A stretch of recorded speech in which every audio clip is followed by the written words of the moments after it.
মানব জাতির জন্য হবে। তোমরা সাক্ষী, আর তোমাদের সাক্ষী ছিলেন আম্বিয়া কালাম, আমাদের জন্য প্রিয় নবী মুহাম্মদ রাসূলুল্লাহ সাল্লাল্লাহু আলাইহি ওয়াসাল্লাম।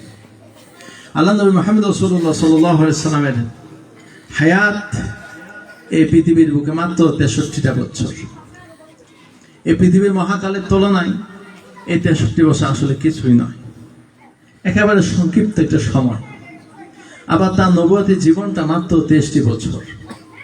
আল্লাহ তাআলা কোরআনকে যেমন আজিম হিসেবে আমাদের জন্য নাজিল করেছেন, আল্লাহ তাআলা কালাম যেমন বিস্তৃত, ব্যাপক, আজিম, সেটাকে পরিমাপ করার কোনো কিছু নাই, লেখার মতো কলম নাই, এটাকে লেখার মতো কালি পৃথিবীতে নাই। আল্লাহ তাআলা বলেছেন, ওয়ালাউ কানাল বাহরু মিদাদান লিকালিমাতি রাব্বি লানাফিদাল বাহরু ক্বাবলা আন তানফাদা কালিমাতু রাব্বি ওয়ালাউ জি'না বিমিথলিহি মাদাদা। হে নবী, আপনি বলে দিন, যদি তোমরা আল্লাহ তাআলার কালামের ব্যাখ্যা লেখার জন্য, আল্লাহ কালাম লেখার জন্য তোমরা যদি পৃথিবীর সমস্ত সমুদ্রগুলোকে কালি বানিয়ে নাও, অন্য একটা আল্লাহ বলে সাজাতান আকলায়ামুন ওয়াল বাহরু ইয়ামুদ্দুহু মিন বাইনি।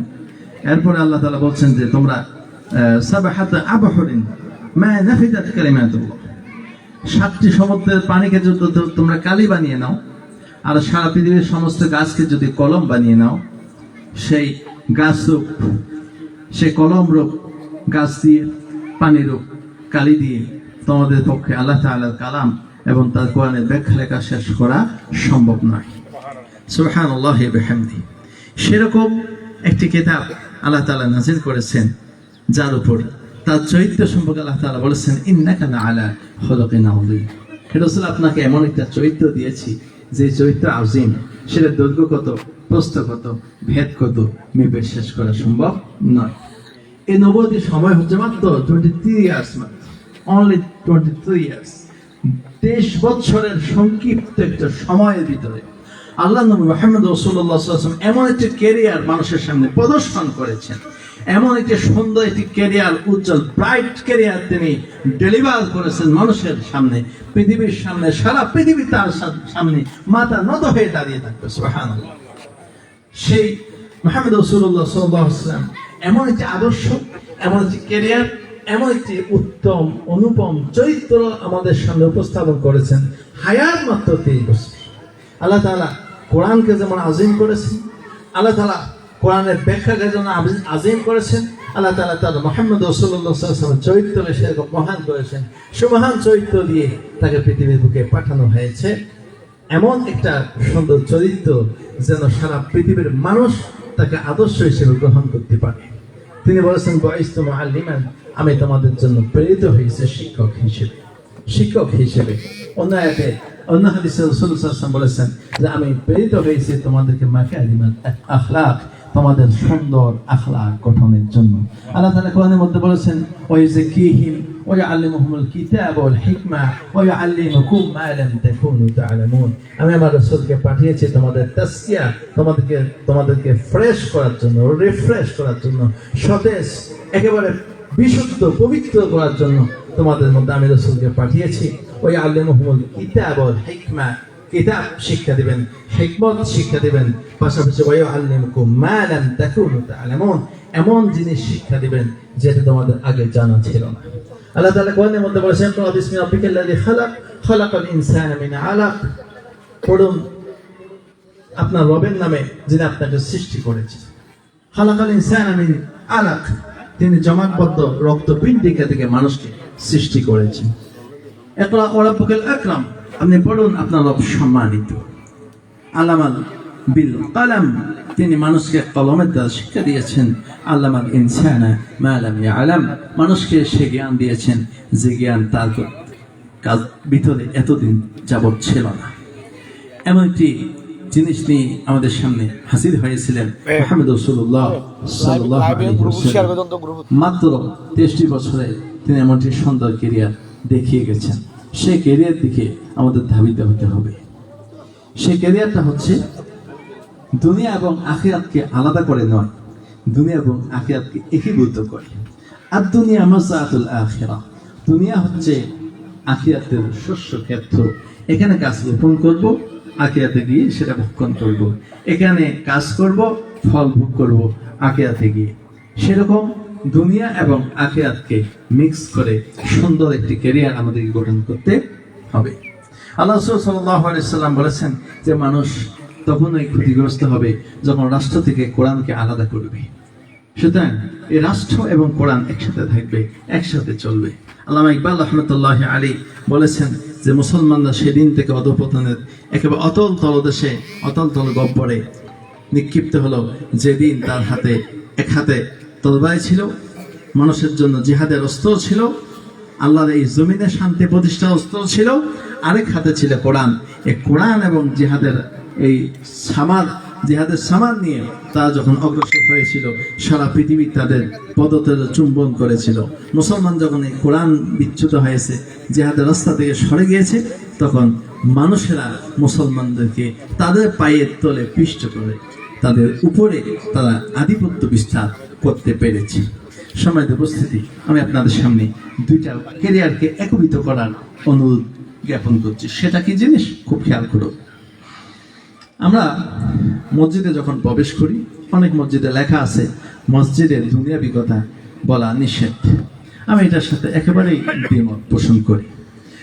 আল্লাহ রাব্বুল আলামিনের হাবিব এমন কাজ করেছেন যেটা মসজিদে করেছেন, সে বাইরে করেছেন, আবার বাইরে যেটা করেছেন সেটা মসজিদেও করেছেন।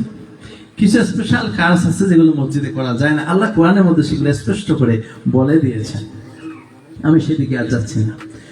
এমন কথা যেটা মসজিদে বলা যায় না সেটা মসজিদের বাইরেও বলা যায় না, যেটা মসজিদের ভিতরে বলা যায় সেটা মসজিদের বাইরেও বলা যায় আছে। তবে পার্থক্য হলো আমরা যে জায়গায় মারাত্মক অপরাধ করেছি, ভুল করেছি, সেটা হচ্ছে দুনিয়াবি কথা নয়। মসজিদে জোরে আওয়াজে কথা বলার কারণে আমরা কিয়ামতের একটা আলামতকে প্রকাশ করে দিয়েছি। আল্লাহ রাসূল সাল্লাল্লাহু আলাইহি ওয়াসাল্লাম বলেছেন কিয়ামতের একটি অন্যতম লক্ষণ হচ্ছে মসজিদে বড় আওয়াজে মানুষ কথা বলবে। মসজিদে কথা বলতে হবে আস্তে আস্তে।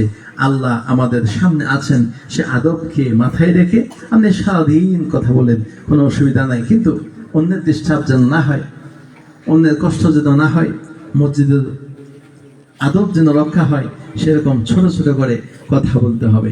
শুধুমাত্র কোরআন হাদিসের তাফসীর, গুরুত্বপূর্ণ বিষয় বয়ান হবে, তখন মসজিদে আওয়াজ হবে, এর বাইরে কোনো আওয়াজ মসজিদে হবে না। এমনকি রাসূলুল্লাহ সাল্লাল্লাহু আলাইহি ওয়াসাল্লাম খুব রাগান্বিত হয়ে বলতেন, কেউ যদি মসজিদে কোনো কিছু তালাশ করে, হারানো জিনিস তালাশ করার জন্য মসজিদে যখন ঘোষণা দেয়, আল্লাহ নবী বলেছেন এর এই জিনিসটা চিরতরে হারিয়ে যাক, কখনো খুঁজে না।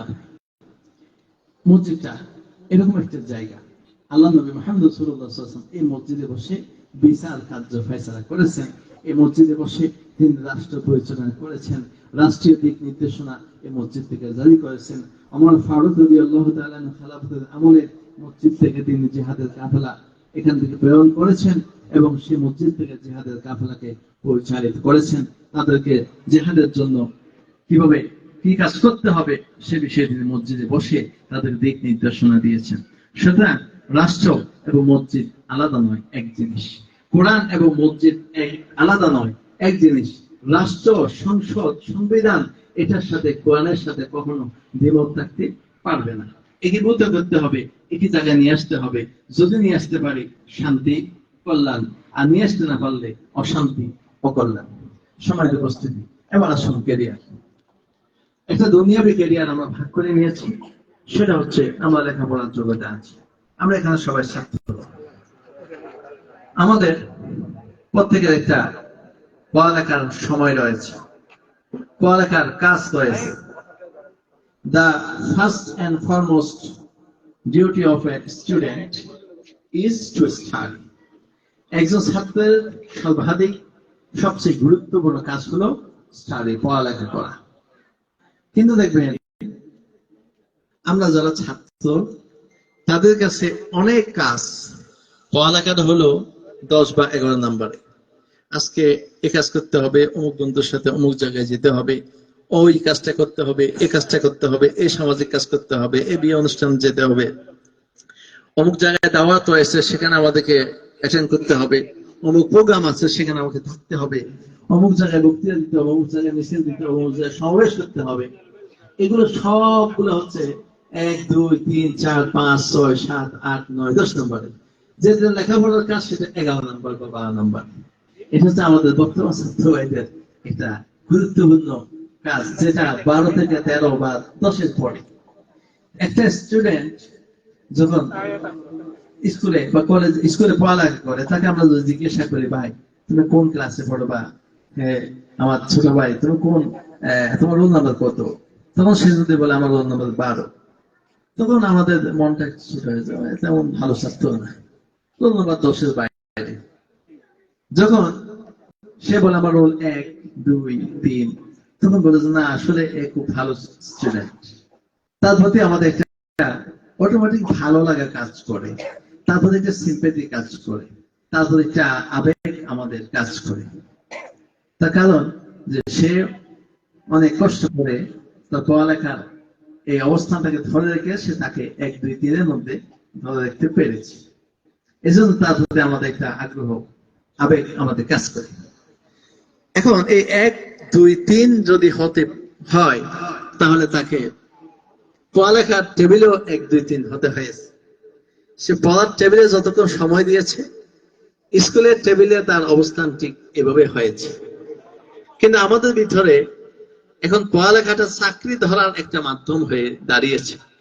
অনেকে বলে, অনেক মুরব্বীরাও বলে, এই বাংলাদেশে লেখাপড়া করে আর কি হবে, অনেক শিক্ষিত লোক বেকার, পড়ালেখা করে ঘুরতেছে এসে, অনেক কথা। এ সকল কথা আমাদেরকে মোটিভেটেড না করে ডিমোটিভেটেড করে, আমাদেরকে উৎসাহিত না করে আমাদেরকে নিরুৎসাহিত করে। আমি আপনাদেরকে বলবো, আপনার চাকরির জন্য পড়ালেখা করবেন না, আপনি পড়ালেখা করবেন ক্লাসের রোল 1 হওয়ার জন্য। আপনি পড়ালেখা করবেন আপনার মেধার স্বাক্ষর রাখার জন্য, মেধা এবং যোগ্যতাকে পরিস্ফুট করার জন্য। আপনি পড়ালেখা করবেন আপনার যোগ্যতার বিকাশ ঘটানোর জন্য। আপনি পড়ালেখা করবেন কিছু জানার জন্য, শেখার জন্য। আপনার মুখ দিয়ে এমন সুন্দর ভাষা বের হবে যে ভাষায় কেউ ভুল ধরতে পারবে না। আপনার মুখ দিয়ে এমন সাহিত্যিক রস বের হবে, আপনার কথা শুনতে মানুষ তার মুখটা বন্ধ করে কানটা খুলে তার কথা শুনতে থাকবে। এরকম সুন্দর একটি যোগ্যতা আপনি অর্জন করবেন।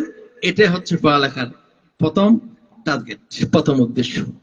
আপনি আপনার জ্ঞানের জগৎকে উদ্ভাসিত করবেন, আপনি আমার জ্ঞানের জগৎটাকে সুবিশাল করবেন, আপনাকে মানুষের সামনে তুলে ধরবেন।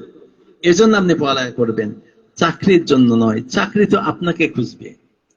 আপনি যদি যোগ্যতা অর্জন করতে পারেন, চাকরির পিছনে আপনি ঘুরবেন না, চাকরি আপনার পিছনে ঘুরবে। মনে রাখবেন, পৃথিবীর বুকে আল্লাহ তাআলা পৃথিবীতে যত মানব সৃষ্টি করেছেন, শুধু মানুষ নয়, আমরা যত ধরনের সৃষ্টি জগৎ পৃথিবীতে দেখতে পাই, আল্লাহ তাআলা সেই সৃষ্টি জগৎকে উদ্দেশ্য করে আল্লাহ কোরআনে আয়াত নাযিল করেছেন, ওয়া মা মিন দাব্বাতিন ফিল আরদি ইল্লা আলাল্লাহি রিজকুহা। পৃথিবীর বুকে এমন কোন বিচরণশীল জীব আমি আল্লাহ তাআলা সৃষ্টি করি নাই যার রিজিকের দায়িত্ব আমি আল্লাহ নিজ হাতে গ্রহণ করি নাই। আপনি যদি চাকরিকে বলেন যে আপনার রিজিকের মাধ্যম, তাহলে আপনি ভুল করেছেন। আপনি পড়ালেখা করবেন চাকরি করার জন্য না, আরেকজনকে চাকরি দেওয়ার জন্য। তখন আপনি মোটিভেটেড হবেন, আপনি 10 জনকে চাকরি দিবেন, এই নিয়ত নিয়ে আপনি পড়ালেখা করবেন। সাদিয়াস কিচেন একটা রেস্টুরেন্ট আছে, একটু হাই কোয়ালিটির, হাটজারিতে আছে আর বেশিরভাগ শহরে আছে। উনি চট্টগ্রাম বিশ্ববিদ্যালয় থেকে বিবি এমবিএ পাস করা লোক। একেবারে যখন শুরুতে বিবি এমবিএ চট্টগ্রাম বিশ্ববিদ্যালয়ে এসেছিল, তখনকার একজন ছাত্র। তখন যারা চট্টগ্রাম বিশ্ববিদ্যালয় থেকে বিবি এমবিএ পাস করে তাদেরকে চাকরি খুঁজে নিত, চাকরি তারা করতেন না। চাকরি তাদেরকে ডাকতো যে ভাই তুমি আমার এখানে আসো, তুমি আমার এখানে আসো, তুমি আমার এখানে আসো। তিনি বললেন যে আমি চাকরি করবো না, আমি চাকরি দিব। তিনি সিদ্ধান্ত নিলেন যে আমি এমন একটা কিছু করবো যেখানে আমার এক একটা অফিসে অন্তত উল্লেখযোগ্য সংখ্যক লোক চাকরি করবে। তিনি সে কাজ করলেন। আমি যতটুকু শুনেছি, হয়তো মিডিয়ার মাধ্যমে, আমি তো সরাসরি কথা বলি নাই, তাই এক একটা ম্যানেজারের বেতন হয় 30-40 হাজার টাকা। তাহলে এবার অন্যান্য লোকজনের বেতন কত হবে? এক একটা তার প্রতিষ্ঠানে 13-14টা শাখা আছে, প্রতিটা প্রতিষ্ঠানে 10, 12, 15 জন, 20 জন লোক কাজ করে। তাহলে উনি যদি চাকরি করতেন, চাকরি পেতেন একজন। উনি সিদ্ধান্ত নিয়েছেন আমি চাকরি করব না, আমি চাকরি দেব। তখন ওনার এই চাকরি দেওয়াতে হয়েছে কয়েকশো লোকের চাকরির সংস্থান হয়েছে।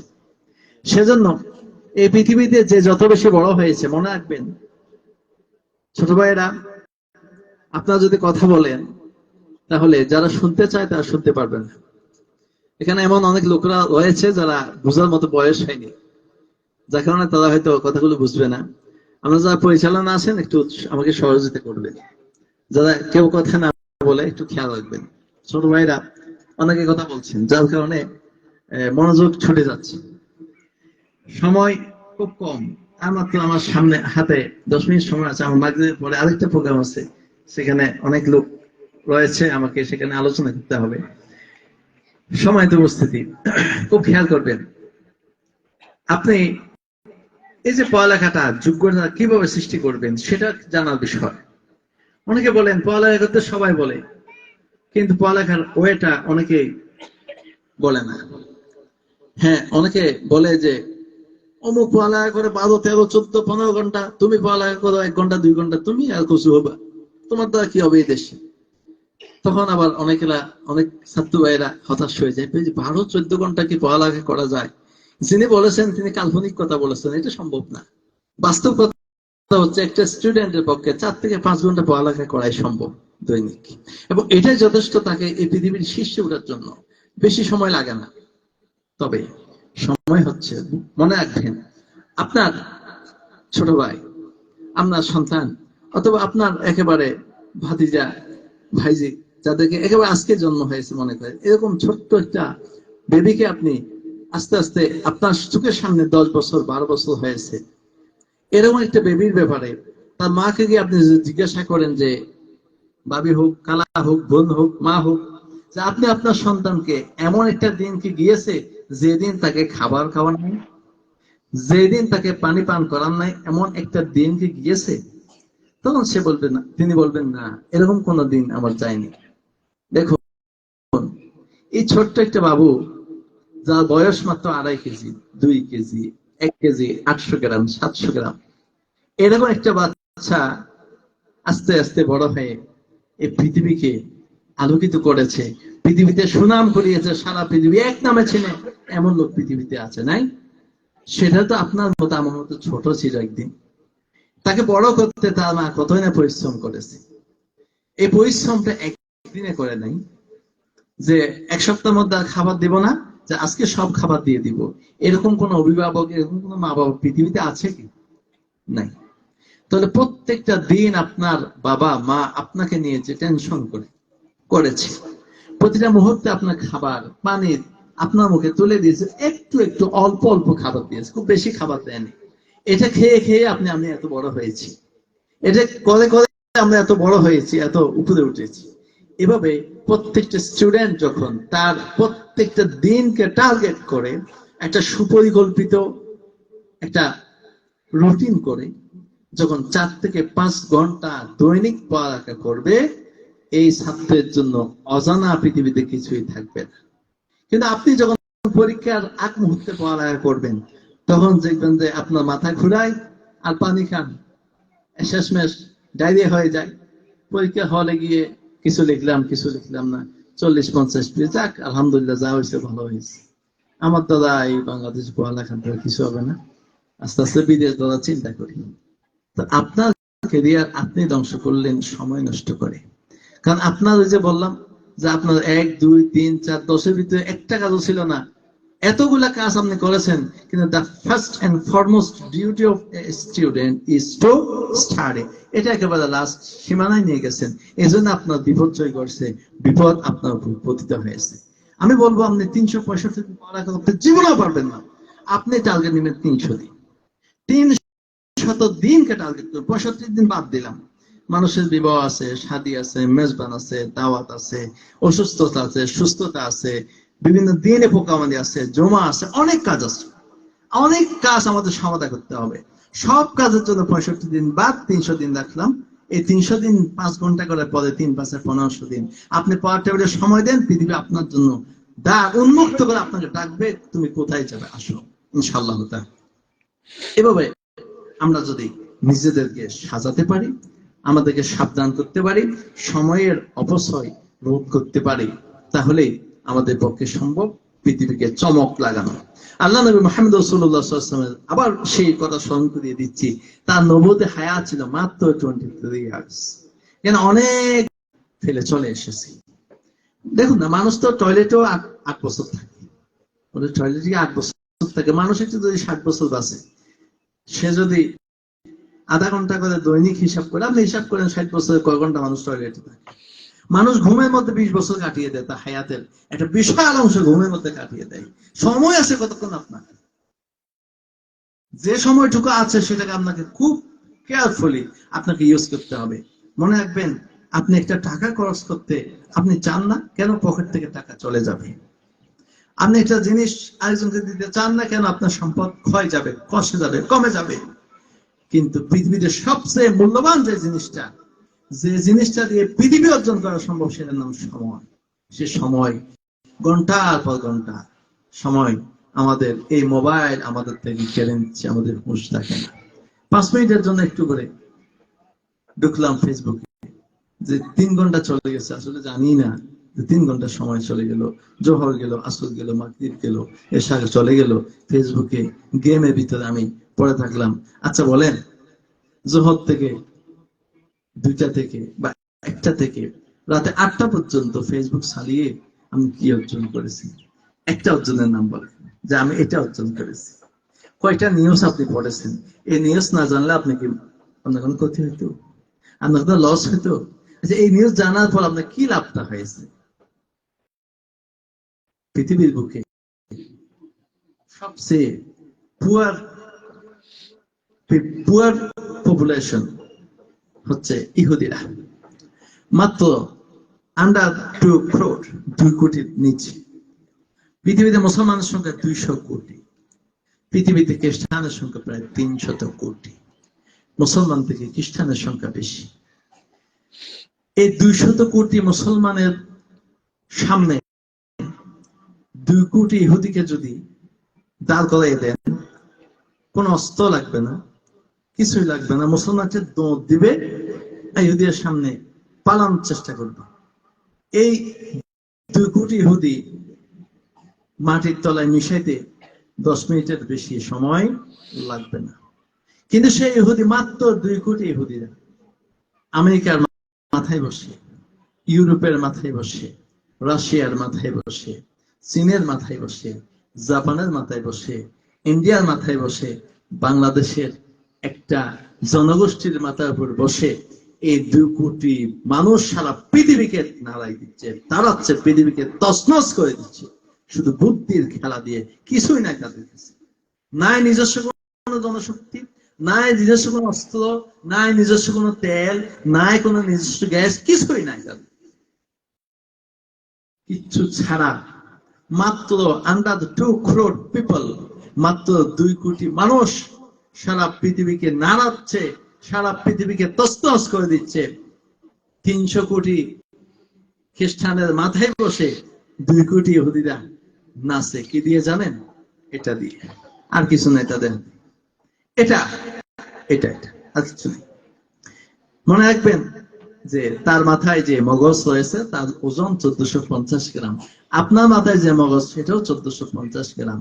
ওমা উতীতুম মিন ইলমি ইল্লা কলিলা। মানুষকে আল্লাহ তাআলা একেবারে অল্প জ্ঞান দিয়েছেন। আপনাকে যে জ্ঞান দিয়েছেন, ইহুদির মাথায় সে জ্ঞান দিয়েছেন। সে তার সময়কে কাজে লাগায়, আপনি আর আমি সময়কে নষ্ট করি। সে সময়কে কাজে লাগে আমার মাথার উপর বসে থাকে, আর আমি তার গোলামি করি, আমি তার গোলামি করি। কিসের অভাব? বিজ্ঞতা, জ্ঞান, প্রজ্ঞা, বুদ্ধি, এটার অভাবে। এটা অভাব কেন হয়েছে? আমাদের সময় নষ্টের কারণে, আর কিচ্ছু না। আল্লাহর কাছে সময়ের খুব বেশি দাম, সময়ের অনেক মূল্য। আপনার 60 ইয়ার্স, 70 ইয়ার্স, 60 থেকে 70 যে বছর হায়াত, এই হায়াত শেষে আপনি দুনিয়া থেকে চলে যাবেন, আপনার আর নাম নিশানা থাকবে না। কিন্তু আপনি যদি হায়াতকে কাজে লাগাতে পারেন। ইমাম বুখারী রাহমাতুল্লাহ আলাইহি দুনিয়া থেকে বিদায় নিয়েছেন কত বছর আগে? 256 হিজরিতে তিনি ইন্তেকাল করেছেন। আজকে 1446 হিজরি, অন্তত 1300 বছর, 1100 বছর পেরিয়ে গেছে। আমরা ইমাম বুখারীর নাম শোনা মাত্র, এখানে ইমাম বুখারীর নাম শুনে একটা মানুষ পাওয়া যাবে না, কিন্তু আমরা তার বংশ পরিচয় জন্ম বৃত্তান্ত কিচ্ছু জানি না। না জানলেও তাকে আমরা চিনি তার কর্মের কারণে। তারও বয়স ছিল মাত্র 60 বছর। তিনি এমন না যে 1000 বছর হায়াত পেয়ে পৃথিবীকে সুনাম করিয়েছেন, তেমন নয়। এবার আসুন সর্বশেষ আমাদের এই দুনিয়ার সাথে একটু আখিরাতের ক্যারিয়ারটাকে আমরা মিলাম। দুনিয়ার থেকে আখিরাতের ক্যারিয়ারটা আমরা 2 মিনিটে শেষ করব। দুনিয়ার জন্য সময় দিতে বলেছি 5 ঘন্টা। এবার দুনিয়ায় আমরা থাকবো কয়দিন, কয় বছর? বললাম 60 বছর। এর বাইরে যে সময়টা সেটা কোনো কাজের না। আর জালাইল অমর থেকে আল্লাহ নবী আল্লাহর কাছে পানা হচ্ছেন, আল্লাহ তুমি বার্ধক্যের হায়াত থেকে, বার্ধক্য অনিষ্ট থেকে আমাকে রক্ষা করো। যারা বিছনায় শুয়ে শুয়ে বছর পর বছর কাটাচ্ছেন, তারা তার সন্তান সন্ততি আত্মীয় স্বজনের কাছে বিষাক্ত হয়ে উঠছেন। সেজন্য আমরা আল্লাহর কাছে পানা হচ্ছে, আল্লাহ সেরকম হায়াত থেকে আমাদের হেফাজত করো। সম্মানিত উপস্থিতি, দুনিয়ার সাথে আখিরাতের ক্যারিয়ারটাকে এভাবে মেলাবেন যে আপনি দুনিয়ার অর্জনের জন্য যেটা পড়বেন সেটার সাথে কোরআন এবং হাদিস এবং ইসলামের সাহিত্যকে ত্যাগ করবেন। তাহলে আপনি দুনিয়ার জীবনে একজন সফল মানুষ, আখিরাতের জীবনে আপনি একজন সফল মানুষ। দুনিয়ার এই জীবনে কোরআন আপনাদেরকে সাজেশন দিবে, এটা আখিরাতে চলার জন্য আপনাকে সাজেশন দিবে। আল্লাহ তাআলা কোরআনের মধ্যে বলেছেন, ফামান তাবিআ হুদায়া ফালা খাউফুন আলাইহিম ওয়ালা হুম ইয়াহজানুন। এই কোরআনকে যে ব্যক্তি মেনে চলবে, অনুসরণ করবে, ইত্তেবা করবে, সে ফামান তাবিআ হুদায়া ফালা খাউফুন আলাইহিম ফিদ দুনিয়া, দুনিয়ার জীবনে তার কোনো ভয় থাকবে না, ওয়ালা হুম ইয়াহজানুন ফিল আখিরাহ, আখিরাতের জীবনে তার কোনো টেনশন থাকবে না। সেই দিনের টেনশন, যে দিনের টেনশন ধরা রাখার মতো যোগ্যতা আমাদের কারো নাই। يوم ترونها تذهل كل موضعة عما أرضعت وتضع كل ذات حمل حملها। সেদিন মানুষের দুগ্ধপুষ্ট সন্তানকে কোল থেকে ফেলে দিবে, আর গর্ভবতী সন্তান তার সন্তানকে অবর্ষণ করবে, তার কোনো হুঁশ থাকবে না। অর্থাৎ নাসা সুকারা, মানুষগুলো পাগলের মতো ধরতে থাকবে। আল্লাহ বলেন, ওয়ামা হুম বিসুকারা, এই মানুষগুলো পাগল হয় নাই, ওয়ালাকিন আযাবাল্লাহি শাদীদ। এই আজকের এই তাদের ত্রাসের মূল কারণ হচ্ছে আল্লাহর আযাবের ভয়ে তাদেরকে আজকে ত্রাস সৃষ্টি করেছে। আল্লাহ তাআলা সেদিন একটা আমলনামা আপনার সামনে তুলে দিবেন, বলা হবে, ইকরা কিতাবাক কাফা বিনাফসিকা আল-ইয়াওমা আলাইকা হাসিবা। তোমার কাছে যে কিতাব দিয়েছি সেই কিতাব পড়ো, এবং আজকের জীবনে, আজকের এই জায়গায়, আজকের এই সম্মেলনে তুমি তোমার হিসাব করে জান্নাতে যাও, জান্নাতে চলে যাও, জাহান্নামে হলে জাহান্নামে চলে যাও। এই কিতাব পেয়ে মানুষ বলে, মালি হাযাল কিতাব লা ইউগাদিরু সগীরাতান ওয়ালা কাবীরাতান ইল্লা আহসাহা। এই কোন জাতের কিতাব আমার সামনে দেওয়া হয়েছে, একটা ছোট্ট গুনাহ বাদ পড়ে নাই, একটা বড় গুনাহ বাদ পড়ে নাই। ইল্লা আহসা, আফসোস আজকে কেন এখানে আমাকে উঠতে হলো। সেদিন কাফেররা বলবে, ইয়াকুলুল কাফির ইয়া লাইতানি কুনতু তুরাবা।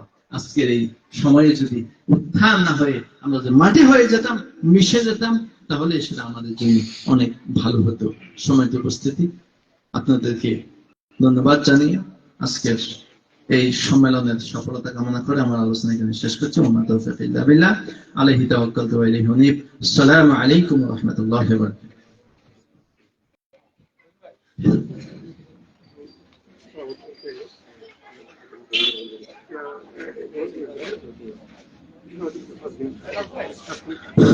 সম্মানিত উপস্থিতি, এতক্ষণ যাবৎ আমাদের সামনে মোটিভেশনাল বক্তব্য রেখেছেন আজকের অনুষ্ঠানের বিশেষ মেহমান, বিশিষ্ট ব্যাংকার জনাব আব্দুল আজিজ ভাই। অত্যন্ত অল্প সময়ের মধ্যে অত্যন্ত কনস্ট্রাকটিভ একটা স্পিচ, একটা মোটিভেশনাল স্পিচ আমাদের সম্মুখে উপস্থাপন করেছেন। আমরা যেন ওই স্পিচ থেকে আমরা শিক্ষা গ্রহণ করতে পারি, আমরা সেটা লক্ষ্য করব। সম্মানিত উপস্থিতি, এ পর্যায়ে আমি আজকের অনুষ্ঠানের সর্বশেষ বক্তব্য রাখার জন্য আমি সবিনয় অনুরোধ জ্ঞাপন করছি আজকের অনুষ্ঠানের মধ্যমণি, আজকের অনুষ্ঠানের সম্মানিত সভাপতি, আজিমপুর আদর্শ ইসলামী পরিষদের প্রতিষ্ঠা লগ্ন থেকে যার ভূমিকা অনস্বীকার্য, আজিমপুর আদর্শ ইসলামী পরিষদের প্রথম থেকে যিনি প্রতিষ্ঠাতা সভাপতি ছিলেন, অত্র এলাকার কৃতি সন্তান, বিশিষ্ট সমাজসেবক জনাব সিরাজুল হক সাহেবকে আমি আজকের অনুষ্ঠানের সর্বশেষ বক্তব্য, সভাপতির বক্তব্য রাখার জন্য আমি জ্ঞাপন করছি। আর পরে কিন্তু আমাদের আপনাদের জন্য কিছু আপনারা